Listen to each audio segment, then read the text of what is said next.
G'day ladies and gents, welcome to War Thunder with Mags, and welcome to my second rare vehicle review of the week. This is the second aircraft that was available in the Christmas Marathon event. This is the I-301 premium aircraft. Now, I received a message the other day from one of my subscribers asking me why I don't seem to give arcade a whole lot of love. It's interesting, I do actually play a little bit of arcade, it just doesn't come up on the channel, and this is a plane where I'm seeing a lot of complaints coming out of arcade. So this review is going to be a little bit different. I'm going to cover both arcade and realistic battle in this review. So first, let's look over the stats of the plane, and we're looking at it in arcade settings at the moment. So in arcading, it is a rank 1 2.3 battle rating aircraft, 30% reward, 112% to research bonus. This thing will do 626 max speed according to the stat card at a height of 16,000. Honestly, I find it goes faster at lower altitudes than what it's considered its optimal. Max altitude, 31,000 feet. I have never managed to get it that high without it feeling like it's going to fall out of the sky, so I'm not sure how accurate that is as well. Turn time, 21 seconds. Obviously the turn times in-game are listed rudder only. The turn time is really about half that when you turn it on its side and do an elevation turn, as most pilots will. Rate of climb, 2,882 feet a minute. Now this is about correct. It's, well, for its battle rating, it's not a bad climb rate. It's not the fastest climber out there. Okay, so far, doesn't look too bad. For a 2.3 aircraft, it's definitely in the higher performance category, but it's not out of the realms of realism for being balanced at this point. And that's when we come to the armament. Alright, so armament-wise, this thing has a 23mm PTB-23 cannon with 81 rounds of ammunition, mounted down the prop hub. It's got two 12.7mm UB machine guns, heavy machine guns, 420 rounds of ammunition, and it's got two 7.62mm Shakas machine guns with 1800 rounds of ammunition. That's a lot of firepower for 2.3, and it is lethal. Now, what gets interesting, the I-301 is the prototype for the LAG series. Now, if we go through and actually look at the first LAG available, the 3.8, it's only battle rating 2 in arcade, and it's only got a single 20mm cannon and a single 12.7. It's also slower at a maximum speed of 587. So the prototype 301 actually has higher performance in top speed by about 50 kilometers an hour. Its climb rate is slightly slower, but its overall maneuverability is higher and carries nearly 3 times the firepower of the machine that's supposed to be based on this prototype. Now, what happens when we change it over to realistic? Well, the statistics for the I-301, exactly the same. Still battle rating 2.3, and nothing else shifts with the aircraft's design. All the performance stats are exactly the same. However, if we look up at the LAG 3.8, the aircraft that's supposed to be based on the prototype is now only battle rating 1.7. Something seems to be off here. That being said, it's not as uncommon as one might think for prototypes to actually outperform production models, mass manufacturing being what it is. So I guess the more important thing here is to see how it performs in-game.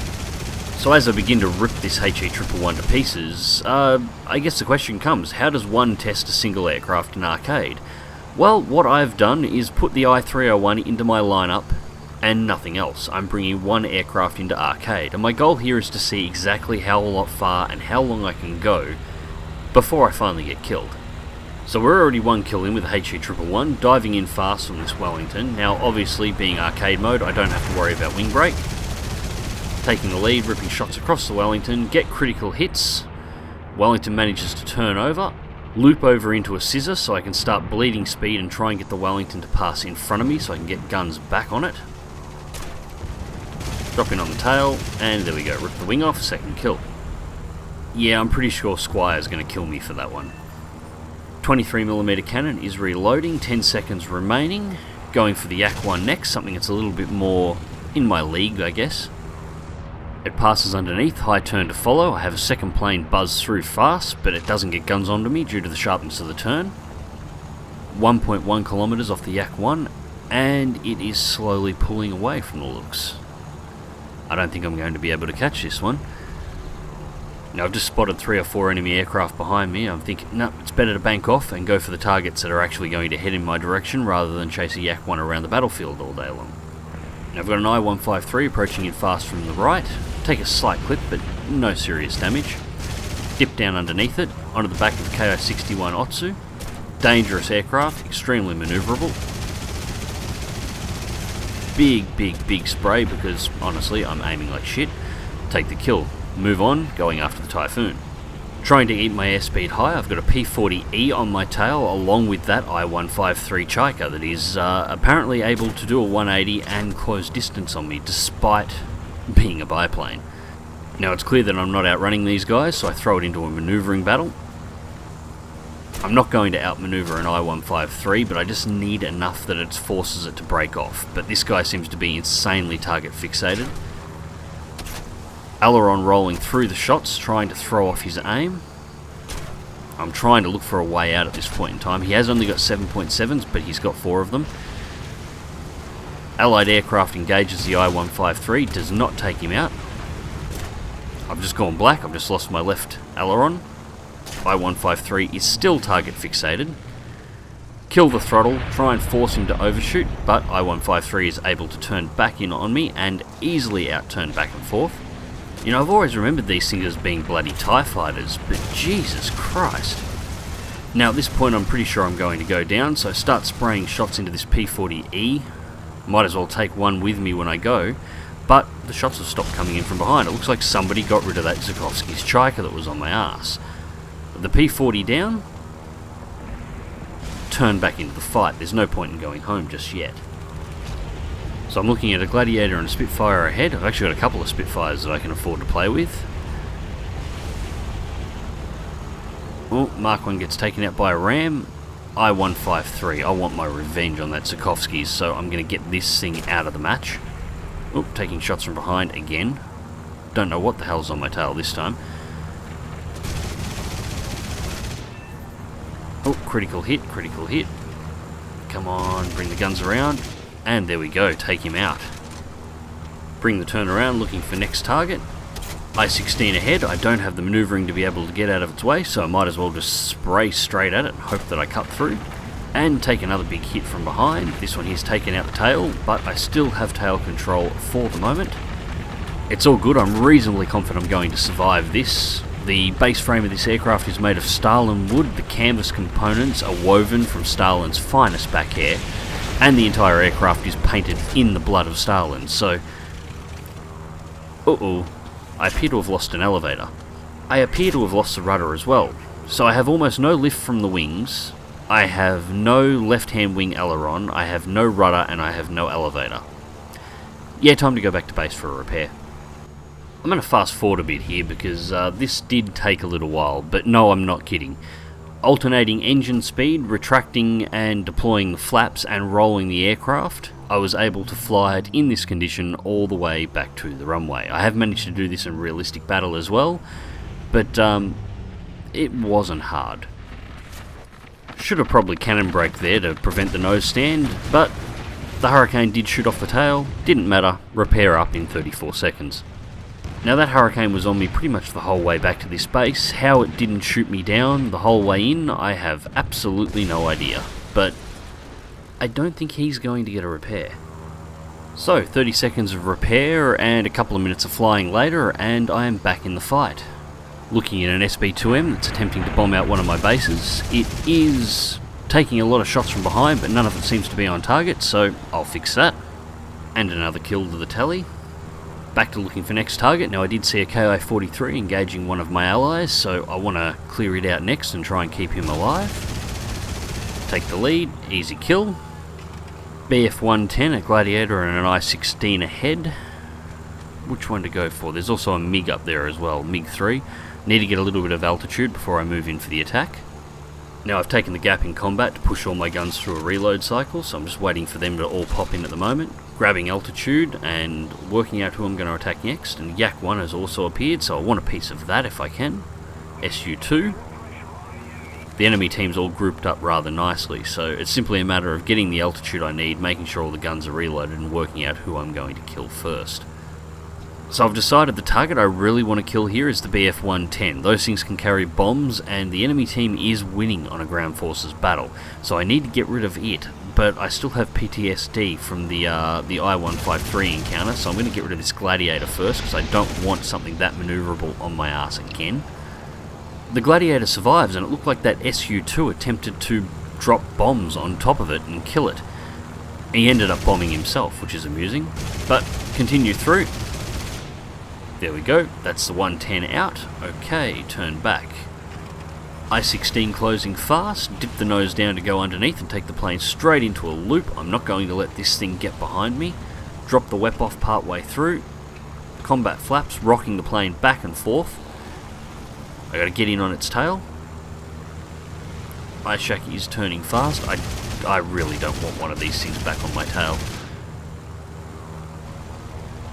And another I-16 comes in and slaps him down despite all his insane aileron rollings, so that's fine. I'll turn back into the combat, find new targets. I-153 ahead, closing in. And he looks like he kills himself. Fine, I'll go for the I-15 instead.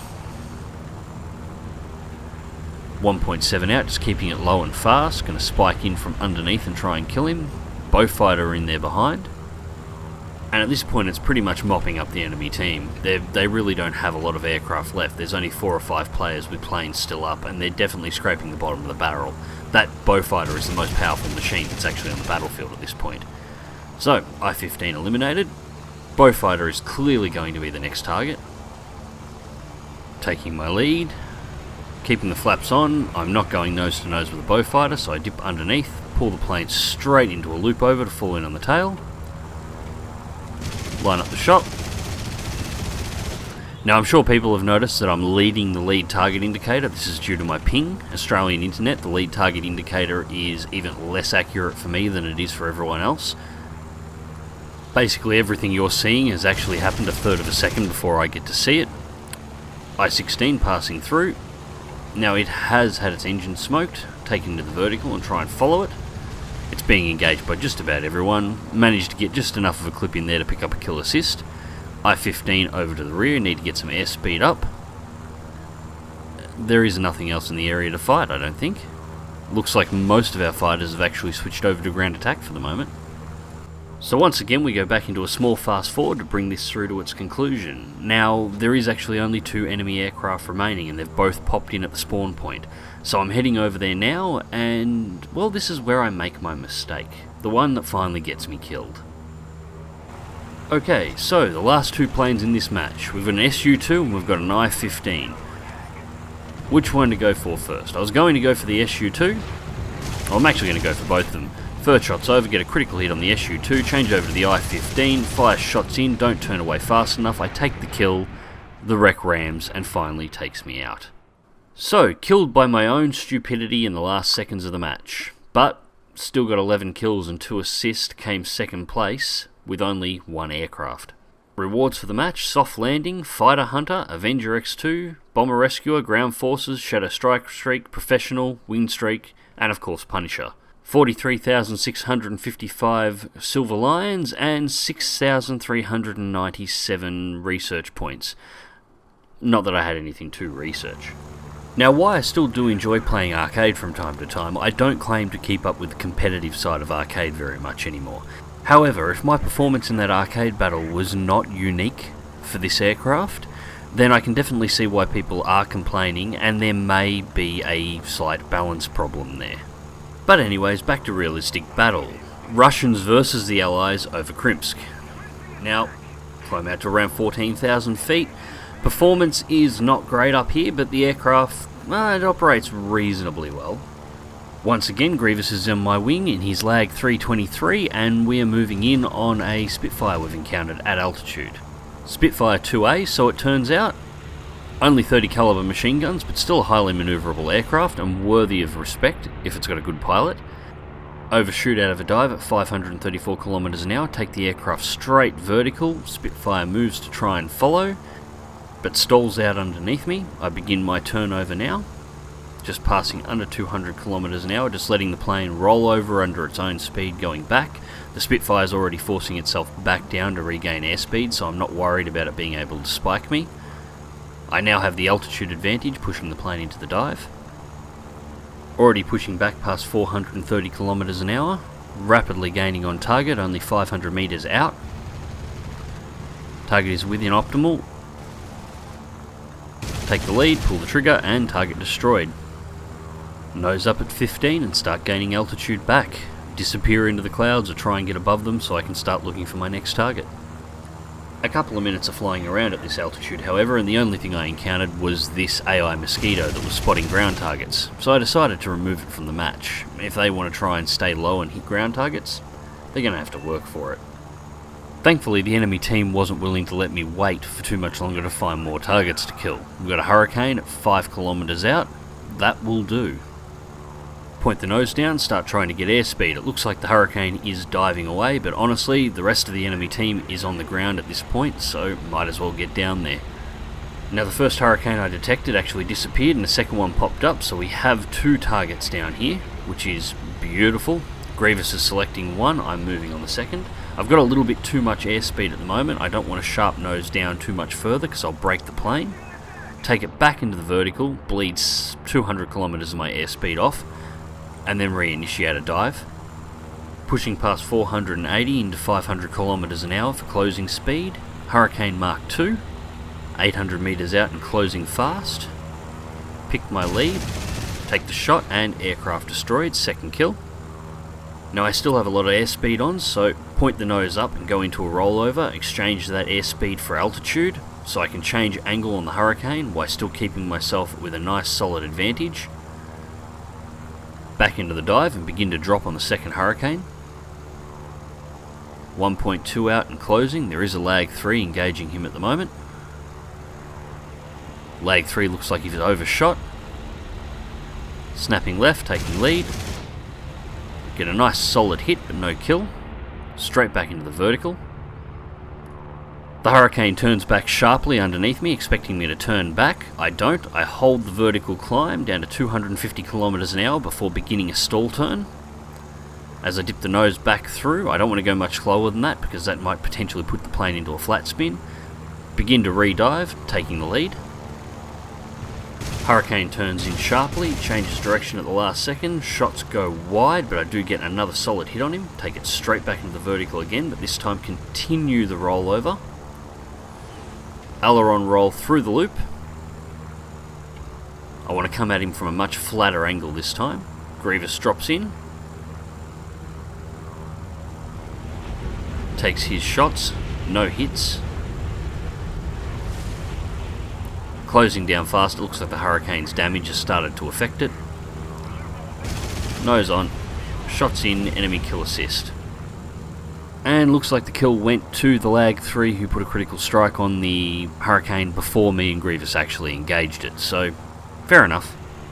So after that Hurricane went down, there was actually only one enemy aircraft remaining, and we couldn't find him on the map anywhere, so I went for a fly over to their runway, and sure enough, we find the final player. He's a Spitfire, and he was just circling around the AAA on his runway. Now there's actually quite a lot of AAA over here, because I'm getting AAA off of 3 ships in the harbour, plus all the AAA that's based around the runway, so it's quite dangerous coming over this end of the world. You can see why this Spitfire chose to fly over here and try and save himself. Not going to happen today. Now why a Spitfire pilot would ever want to go head to head with a plane like this, I have absolutely no idea, but he takes a critical strike to the right wing as well as multiple light hits just to top it off. He then goes nose to nose with Grievous, who again puts hits right across the surface of his wings. So after taking critical damage to his ability to manoeuvre, he then decides that manoeuvring might be a good idea in this fight. Slightly off angle with my aim, so no hits. Combat flaps on, put it into a tight left-hand bank, pulling in onto the back of the Spitfire with the critical damage that he's had inflicted to his aircraft. This lag will actually manoeuvre with the plane. More hits across the tail. I am out of cannon rounds at this point in time, so I've only got the 50 calibers and they are getting low on ammo and the 7.7s left. Score another big hit to the end, destroy his gear leg. Unfortunately, I'm going too fast for the Spitfire and I'm going to overshoot, so take it into the vertical. roll the plane through, and then re-dive back in. Looks like he's going to try and go for a landing. I'm not entirely sure why. He's still off the ground and already halfway down the runway. There was no way known he was ever going to be able to stop. But nevertheless, puts shots in and kill him. Grievous drops in, and we buzz the runway to finish off the final kill of the match. So let's go through the results. Now, if that battle looked like it was way too easy, that's because it was. 3 kills, 1 AI and 1 assist, first place for the team. Teamwork, Ground Forces Rescuer, Professional, Shadow Strike Streak, Win Streak X3, Punisher, the Best Squad, Terror of the Sky and Bulletproof, 68,179 Silver Lions, and managed to pull in 5,523 research points, with no modifiers due to having nothing to research. So, what are my opinions on this aircraft? Well, I think the I-301 prototype is actually the best lag in the game. The combination of its firepower, its speed, its maneuverability, its energy retention, and its heat management, this plane outperforms the lags that are higher BR than it currently is in almost every area. Its 2.3 battle rating means that it's only a smidgen out of being able to face reserve aircraft, which, considering the performance of this plane, is utterly insane. And then looking at that 11-1 arcade match, which was not hard to knock out at all, I think this performance is translating over into arcade as well. I think a truly skilled arcade player will be able to do much better than 11-1 just flying the I-301 alone into an arcade battle. So I'm going to ignore the fact that this aircraft is supposed to be the prototype for the LAG series, and yet manages to completely and overwhelmingly outperform all of the LAGs that are actually production models that come after it, and I'm just going to look at the plane's performance. And looking at that performance, this plane is under-tiered. Regardless of game mode, 2.3 battle rating is just far too low for a plane that is this lethal. Anyways, ladies and gents, hope you enjoyed the video. Click like if you do, subscribe if you want to see more, fly smart, fly safe, and I'll catch you in the skies.